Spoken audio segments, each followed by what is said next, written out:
अगर आप दिल्ली एनसीआर से हैं, it's very very good news for you, क्योंकि आप हमारे बैचेज ज्वाइन कर सकते हैं। बेस्ट फैकल्टी मैथमेटिक्स साइंस तो मैं खुद ही डील करता हूं, और यहां से आपको वीकली टेस्ट, मंथली टेस्ट, साथ में आपका इंडिविजुअल काउंसलिंग होता है, जिसमें छोटी से छोटी चीजों के बारे में ध्यान दिया जाता है, बहुत बारीकी पे ध्यान दिया जाता है। 2020-21 प्रीवियस ईयर क्वेश्चन पेपर की अगर हम बात करें तो लॉज ऑफ मोशन से 5 मार्क्स का सवाल पूछा गया है। चैप्टर 4 की बात करते हैं, वर्क एनर्जी पावर की, जिसमें 9 मार्क्स का सवाल पूछा गया है। मॉड्यूल 5 कंप्लीट अगर हम ले लेते हैं, जिसमें चैप्टर 15 है, 16 है, 17 है, 18 है और 19 है, यानी लास्ट अल्टरनेटिंग करंट तक है। तो टोटल मिलाया जाए तो उसमें 9 मार्क्स का 2021 में पूछा गया है, 14 मार्क्स का पूछा गया है। Dispersion and scattering of light की अगर हम बात करते हैं, जो कि आपका ऑप्टिक्स वाला चैप्टर है, तो इसमें 8 मार्क्स का पूछा गया। स्ट्रक्चर ऑफ एटम का अगर बात करते हैं, वो 3 मार्क्स का पूछा गया। अगर आप वेव फेनोमेना की बात करते हैं, चैप्टर 14 है, तो वो 6 मार्क्स का पूछा गया है। और मजे की बात ये है कि जितने भी चैप्टर्स मैंने लिखे हैं, ये वो चैप्टर्स हैं जिनके वीडियो अवेलेबल है। ऐसा नहीं केवल यही पूछा गया है, ये केवल 50% यानी 45 मार्क्स का इतना पूछा गया है इन चैप्टर से। बाकी चैप्टर्स भी हैं जो मैं पढ़ा रहा हूँ, अभी तक वो मैंने प्रोसेस में है, यानी कि वीडियो अपलोड होते जा रहे हैं अब तक। तो अभी इतने चैप्टर्स बिल्कुल अवेलेबल हैं आपके पास, डिस्क्रिप्शन बॉक्स में आप जाके देख सकते हैं, उसको समझ सकते हैं, और आप इस लायक हैं अभी कि अभी आप 45% सिलेबस को कंप्लीट कर सकते हैं। 2021 का ये सवाल है, और ये जो सवाल है आप देख पा रहे हैं, ये सवाल आप देख पा रहे हैं यहाँ पर जो है वर्क एंड एनर्जी से सवाल पूछा गया है ये। तो इस सवाल में आपको जो है पूछा गया है, सबसे पहले a particle is projected at an angle of 60 degree to the horizontal with the kinetic energy E. The kinetic energy of the particle at its highest point of the trajectory will be, और option दे रखा है E/2, E/4, 0 वगैरह वगैरह वगैरह वगैरह वगैरह, तो खैर नहीं है, 4 ही ऑप्शन दे रखा है। चलिए, तो इसमें इसको हम सॉल्व करते हैं। सबसे पहले तो आपको पता होना चाहिए कि ये जो लिखा है प्रोजेक्टाइल मोशन होता क्या, प्रोजेक्टेड का मतलब किसी चीज़ को कैसे फेंकते हैं। आपने देखा है क्या, कोई गेंद वगैरह होता है ना, उसको ऐसे करके फेंकते हैं तो वो सीधा नहीं फेंकते हम लोग, जब वो फेंकते हैं वो तिरछा जाता है। तो जब वो इस तरीके से जाता है तो एक हाइट को, हाईएस्ट हाइट को टच करता है, उसके बाद वापस वो फिर ऐसे नीचे की ओर आता है इस तरीके से। यानी कि अगर आप प्रोजेक्टाइल मोशन का फॉर्मेशन यदि आप करेंगे यहाँ पे, यदि मैं आपके लिए सोल्व करके दिखाता हूँ यहाँ पे, इसको समझते हैं, ठीक है। देखिए, जैसे देखिए मान लीजिए कि यहाँ पर मैं बनाता हूँ,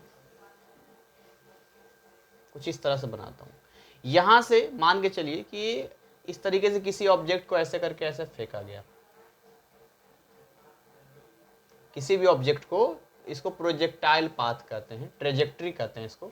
इस तरीके से ऐसे करके फेंका गया है इस रास्ते से। तो ये जो मैंने एक्सिस बनाया है, ये पाथ मैंने दिखाया है। तो यहाँ पर मान लीजिए कोई वेलोसिटी होगा, तो सपोज कीजिए कहता है ये वेलोसिटी है ना, particle is projected at an angle 60 degree, यानी कि यहाँ जो वेलोसिटी होगा, ये वाला वेलोसिटी होगा, ये जो एंगल हॉरिजॉन्टल बनाएगा 60 डिग्री से हमने इसको फेंका है। मतलब हमने जो यहाँ पे ऐसे करके बॉल फेंका ऐसे करके, तो हॉरिजॉन्टल के साथ जो एंगल बन रहा है वो 60 डिग्री का बन रहा है। तो कह रहा है यहाँ पे कि kinetic energy of the particle at its highest point. तो हाईएस्ट पॉइंट तो भाई साहब ये वाला इसका highest point, this is the highest point, इससे हाईएस्ट तो होगा ही नहीं, ये आपका हाईएस्ट पॉइंट है। तो पहले कुछ बेसिक चीजें हम जान लेते हैं, जैसे कि हमें पहले पता होना चाहिए कि काइनेटिक एनर्जी क्या होता है। तो काइनेटिक एनर्जी का फॉर्मूला होता है हाफ mv²। क्या होता है? Half mv²। यानी जब आप काइनेटिक एनर्जी का फॉर्मूला लिखते हैं यहाँ पर, जिसको केवल ई से डिनोट कर रहा है, यहाँ पर केवल ई डिनोट कर रहा है, तो ये होता है हाफ, और उस ऑब्जेक्ट का कोई ना कोई मास होगा और उसकी वेलोसिटी हाफ mv²। यानी कहीं से भी वेलोसिटी आप डाल दीजिए, यहाँ मास आप डाल देंगे और इसको सिंपली आप सोल्व कर देंगे, तो यहाँ से आपको जो है क्या मिल जाएगा, काइनेटिक एनर्जी का फॉर्मूला यहाँ पर आपको मिल जाएगा। समझ में आ रहा है ये बात आपको? चलिए, तो अगर ये चीज़ आपको समझ में आ रही है तो एक बात तो आपको क्लियर है कि हमें किस पॉइंट पे निकालना है जी, तो हमें हाईएस्ट पॉइंट पे निकालना है। तो हाईएस्ट पॉइंट पे निकालना है तो देखिए मैं आपको एक सिंपली तरीका बताता हूँ। हमेशा हाईएस्ट पॉइंट पे जो वेलोसिटी होती है वो हॉरिजॉन्टल होती है। आप कहेंगे सर ये हॉरिजॉन्टल क्या होता है, तो आप एक काम करेंगे, मैं आपको सजेस्ट करता हूँ, ये जो आपको वेलोसिटी दिख रहा है इसको आप दो कंपोनेंट्स में ब्रेक करेंगे, एक हॉरिजॉन्टल कंपोनेंट, एक आप ब्रेक करेंगे वर्टिकल कंपोनेंट। तो देखिए ये एक इधर कंपोनेंट हो गया और एक कंपोनेंट ये वाला हो गया, दो कंपोनेंट में ब्रेक होगा। तो ये वाला जो कंपोनेंट हो जाएगा इसको वी एच हॉरिजॉन्टल बोल सकते हैं, ये हो जाएगा v cos 60 डिग्री। कितना हो जाएगा? v cos 60 degree. और ये वाला जो आप देख रहे हैं, ये वाला v वर्टिकल आप बोल लीजिए, तो ये हो जाएगा v sin 60 डिग्री हो जाएगा यहाँ पे। तो हमेशा आपसे जब भी पूछेगा यहाँ पे, जब भी ये टॉप पे होगा, टॉप पोजीशन पे, तो यहाँ जो वेलोसिटी एग्जिस्ट करती है वहां पर केवल कौन सी वेलोसिटी? vh वाला करती है, जिसमें v cos 60 डिग्री होता है। लेकिन जब आप देखिए, अगर इस पॉइंट पे आप निकालेंगे तो इस पॉइंट पे देखिए दोनों ही एग्जिस्ट करेगा, इधर भी और इधर भी। यानी कि अगर ये वाला v हमें चाहिए इस पॉइंट पे, तो हमें ये भी फाइंड आउट करना पड़ेगा और ये भी फाइंड आउट करना पड़ेगा, तब ये वाला मिलेगा। उसी तरीके से अगर इस पॉइंट पे आप पता करेंगे यहाँ पे, तो यहाँ पर देखिए यहाँ भी आपको दोनों ही निकालने पड़ेंगे। ये देखिए VH निकालना पड़ेगा, V भी निकालना पड़ेगा, तभी जाके आप यहाँ पर इस वेलोसिटी को पता कर पाएंगे। लेकिन अगर इस पॉइंट की वेलोसिटी बात करते हैं कि अगर यहाँ पर कोई ऑब्जेक्ट होगा, तो यहाँ पर केबल और केबल जो है हॉरिजॉन्टल कंपोनेंट ही हम लोग लेते हैं। यानी एक बात तो पक्का हो गया कि इस फॉर्मूले में जो V आने वाला है वो कौन सा आने वाला? v cos 60 डिग्री आने वाला है। m तो m ही रहेगा और 1/2 तो 1/2 ही रहेगा। तो जो नया काइनेटिक एनर्जी हम लोग लिखेंगे वो कैसा लिखेंगे काइनेटिक एनर्जी? तो नया ई डैश मान लेते हैं कि भैया वो ई डैश है, तो ई डैश कैसा हो जाएगा? हाफ m तो वही रहेगा और v की जगह क्या हो जाएगा? v cos 60 डिग्री का होल स्क्वायर हो जाएगा यहाँ पे। तो ये हो जाएगा हाफ m, और देखिए v cos 60 को ब्रेक करेंगे आप तो आपको एक चीज क्लियर पता चल जाएगा कि v लिखते हैं cos 60 1/2 होता है, तो 1 मल्टीप्लाई 1/2 और ये टोटल का स्क्वायर है। तो ई डैश क्या निकल गया? ई डैश निकल गया हाफ m, यहां से निकल गया v स्क्वायर और यहां से निकल गया मल्टीप्लाई 1/4, क्योंकि 1/2 है। तो देखिए इस वाले चीज को हम क्या ई लिख सकते हैं क्या? तो बिल्कुल ई लिख सकते हैं, मल्टीप्लाई 1/4। तो क्या इसको e/4 कर सकते हैं? कर सकते हैं e/4। तो इस हिसाब से तो जो आपका इस टॉप पोजीशन पे काइनेटिक एनर्जी निकला है वो कैसा निकला है? ओरिजिनल काइनेटिक एनर्जी यहाँ से कितना हो गया है? 1/4 हो गया, क्योंकि वेलोसिटी का कंपोनेंट गायब हो गया ना, इसी वजह से। तो इसमें इसका आंसर कौन सा हो जाएगा? सी वाला आंसर हो जाएगा, e/4 इसका आंसर हो जाएगा। तो ये आपको समझ में आ गया। अब आगे बात करते हैं, क्वेश्चन नंबर 16 की हम लोग बात करते हैं। Calculate the work done by a force of 10 newton applied on a body at an angle 60 degree with the horizontal surface when the body moves through a distance of 5 metre under the force on the surface. यानी अगर इसका pictorial form इसको बनाएंगे तो इसका pictorial form कैसा बनेगा? तो एक ऐसा फोर्स अप्लाई हो रहा है जो कि सरफेस से 60 डिग्री पे लग रहा है। कैसा लग रहा है? 60 डिग्री पे लग रहा है। देखिए अगर ये सरफेस है हमारा, दिस इज द सरफेस, ये सरफेस है और यहां पर मान के चलिए ये वाला कोई ऑब्जेक्ट है, ठीक है, ये कोई ऑब्जेक्ट है। यहां से इसके सेंटर ऑफ मास से जो फोर्स लग रहा है, यहाँ पे जो सेंटर ऑफ मास से लग रहा है, दिस फोर्स, इसकी वैल्यू कितनी है? ये लग रहा है 10 न्यूटन का लग रहा है, 10 न्यूटन का लग रहा है। और यहाँ ये जो एंगल बना रहा है यहाँ पे, ये 60 डिग्री के एंगल पे काम कर रहा है यहाँ पे। तो अगेन यहाँ पर देखिए इसको खींचते खींचते यहाँ पर ले आया। कहाँ पर ले आया? इसको यहाँ पर ले आया। यानी ये जो यहाँ से यहाँ डिस्टेंस ट्रेवल किया है वो 5 मीटर का डिस्टेंस ट्रेवल किया है। तो कहता है यहाँ पर जो है आपको वर्क डन बताना है कि इस फोर्स ने कितना वर्क डन किया है। तो भाई साहब पहले तो आपको ये चीज क्लियर कर लेना पड़ेगा कि ये जो फोर्स है इसका कौन से कंपोनेंट की वजह से ये यहाँ से खिसक कर यहाँ पर आ गया है। तो देखिए ऑब्वियसली ये जो ऑब्जेक्ट आप देख रहे हैं, ये ऑब्जेक्ट ऊपर थोड़ी उठ रहा है, ऊपर क्या सरफेस को छोड़ रहा है क्या? सरफेस नहीं छोड़ रहा है ना।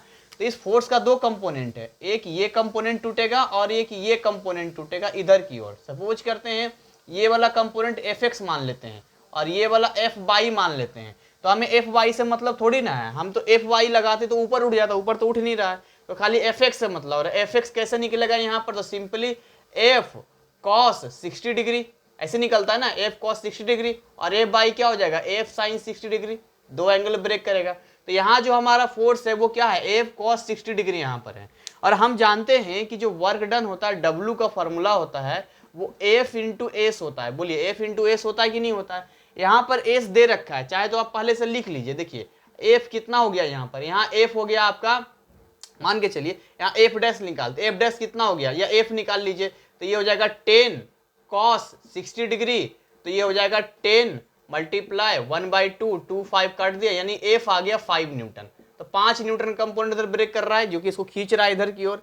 एस यहाँ पर जो डिस्टेंस हो गया है वो है 5 मीटर, इसलिए यहाँ W जब आप निकालेंगे तो F इंटू एस होता है। बहुत ही सिंपल है, यानी कि ये हो गया 5 न्यूटन मल्टीप्लाई 5 मीटर, तो ये कितना आ गया 25 न्यूटन मीटर, जिसे हम जूल भी कहते हैं। और यहाँ आंसर आ गया कि 25 जूल का भाई साहब यहाँ पर वर्क लग रहा है। तो इस तरह से ये 2 मार्क्स का सवाल था आपका, ये 1 मार्क्स का आपका सवाल था, और दोनों ही सवाल हमने यहाँ पर आपके सामने सोल्व किया है। ऐसे ही सवाल इजी जी, ये तो 9th क्लास का सवाल है, मजाक में नहीं कर रहा, 9th क्लास में पूछा जाता है ये 9th क्लास, चलो ये तो आपके लेवल का, ये 9th क्लास का सवाल है। अगर इसमें भी आपको टफ लग रहा है तो फिर भगवान नहीं जाने आप क्या करोगे। 2021 में जो वेव फिनोमेना से सवाल पूछा गया, इसमें 2 ऑब्जेक्टिव है, बाकी एक और सवाल है उसको भी हम करेंगे। तो अभी इसको दो ऑब्जेक्टिव है वो हम लोग देख लेते हैं कि वेव फिनोमेना कैसे सवाल पूछा है। देखिए क्वेश्चन नंबर 2 कहता है which of the following waves does not transfer energy from one place to another, यानी इनमें से कौन सा वेव है जो एनर्जी एक जगह से दूसरी जगह ट्रांसफर नहीं करेगा। जनरली वेव जो होते हैं वो एनर्जी को ट्रांसफर करते हैं, जैसे कि आपने पढ़ा होगा बहुत सारा ट्रांसवर्स वेव होता है, लॉन्गिट्यूडनल वेव होता है आपका। ट्रांसवर्स वेव इस तरीके से होता है, ये वाला पार्टिकल ऐसा करते रहेगा, ये बगल वाले को वाइब्रेट कर देगा, ये फिर ऐसे करते करते करते करते उछलते उछलते उछलते बगल वाले को दे देगा, फिर ये ऐसे करते बगल को देगा। तो ऐसे एनर्जी जो ट्रांसफर होता है। और लॉन्गिट्यूडनल वेव होगा साउंड वाला, ऐसे आया, मैंने बोला वहाँ गया, ऐसे आया, ऐसे ऐसे जाके ये यहाँ पर ऐसे हो रहा है, फिर इसने बगल वाले को वाइब्रेट कर दिया, एनर्जी दे दिया, फिर इसको एनर्जी मिला तो ये पूरा वाइब्रेट होने लग गया, फिर इसको मिला तो ऐसे एनर्जी ट्रांसफर होता है। तो देखिए ट्रांसफर जो लॉन्गिट्यूडनल तो होगा नहीं, बच गया स्टेशनरी और इलेक्ट्रोमैग्नेटिक वेव।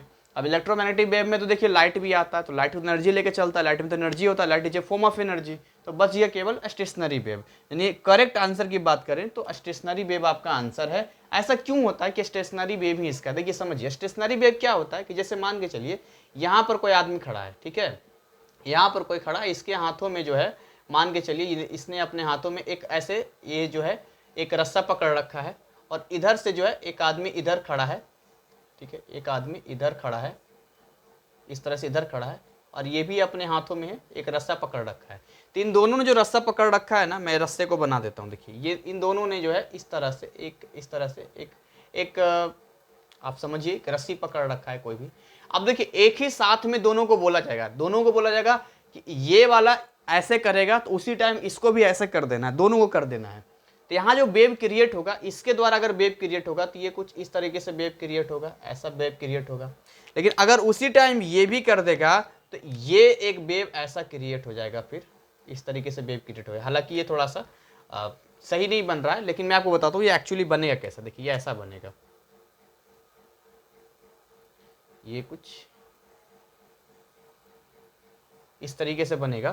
तो इसका जो वेव बनेगा, इसका वाला वेव बनेगा वो कुछ ऐसे बन जाएगा, कुछ इस तरह का वेव बन जाएगा। तो अगर इस तरह का वेव बनता है तो इसका मतलब क्या हो गया, इसका मतलब हो गया कि ये एवरेज यानी एनर्जी ही एक दूसरे कहाँ आ रहा है, फिर एवरेज हो जाएगा ना, किसी पॉइंट पे निकालेंगे तो इसीलिए जो है ये रिफ्लेक्शन वाला आप बोल सकते हैं, एक दूसरे वाले को रिफ्लेक्टेड बोलते हैं, जो एनर्जी केवल एवरेज ही रह पाता, उस पॉइंट की एनर्जी आगे ट्रांसफर नहीं हो पाता। तो आंसर हो गया स्टेशनरी वेव। चलिए आगे बात करते हैं। The speed of sound in hydrogen at STP is v, the speed of sound in helium at STP will be v by 2 root 2v and v by root 2।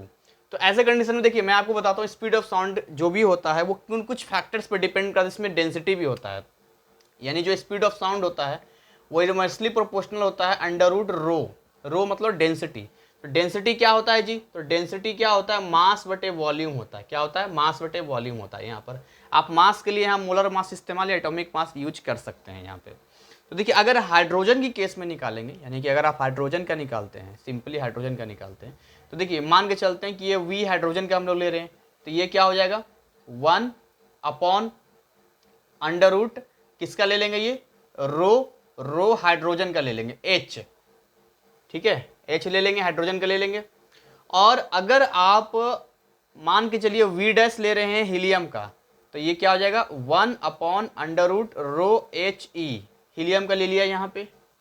तो यहाँ पे अगर दोनों का रेशियो आप लेंगे, इसको अगर इक्वेशन 1 मानते, चलिए इसको एक इक्वेशन 1 मानते, इसको इक्वेशन 2 मानते, तो क्या लिखते, from equation 1 and 2, from equation 1 into v upon v dash is equal to क्या हो जाता, ये वाला ऊपर रहता और ये वाला नीचे रहता। ऐसे कंडीशन में क्या होता है, ये नीचे आ जाता है, ये ऊपर चला जाता है, यानी कुछ ऐसे बन जाता है ये।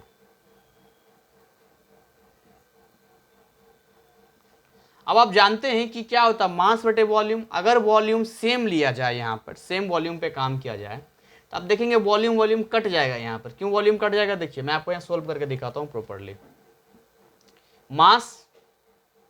मास of helium upon volume V upon mass of hydrogen upon volume V, ये हो गया अंडर रूट में, वॉल्यूम से वॉल्यूम कट गया, तो ओवरऑल क्या बच गया, यहां पर मैं कर देता हूं ओवरऑल क्या बच गया, तो ओवरऑल बच गया V upon V dash is equal to mass of helium. Mass of helium कितना होता है, कितना होता है मास ऑफ हीलियम, उल्टा कर दिया क्या, नहीं ठीक तो है, मास ऑफ हीलियम 4 होता है।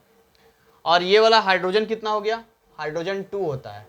तो आप एक काम कीजिए, इस 2 को इस 2 से कट कर दीजिए, तो कितना आ गया V upon V dash is equal to under root 2 हो गया यहाँ पे। तो इस रूट 2 को इधर भेज दो, इसको इधर भेज दो, तो क्या हो गया V by root 2 is equal to V dash, यानी कि इसको आप सीधा करके लिखेंगे तो आ जाएगा V dash is equal to V by root 2, यानी जो हीलियम का निकलेगा, हीलियम के केस में निकलेगा वो V बाई रूट 2 निकलेगा, और सही आंसर हो जाएगा ये वाला। मैं रेड मार्कर से या ब्लैक किसी से कर देता हूँ, डी वाला करेक्ट आंसर हो जाएगा यहाँ पे। ठीक है, तो ये कुछ चीज़ें हैं जो आपको यहाँ वेव फिनोमेना से पूछा गया। फिर भी अगर वेव फिनोमेना आपका कमजोर है या आपको प्रॉब्लम होता है, तो आप बहुत बखूबी, मैंने बहुत अच्छे तरीके से वेव का हर एक चैप्टर, मतलब चैप्टर को हर एक पार्ट को डील किया है, चाहे वो डॉपलर इफेक्ट हो चाहे कोई भी हो। इसका अगला सवाल डॉपलर इफेक्ट के ऊपर ही है, तो हम उसका भी डील करेंगे। तो खैर, इसको आप जाइए उस पार्ट को देखिए अगर आपने नहीं देखा है तो अगले सवाल की फिर हम बात करते हैं।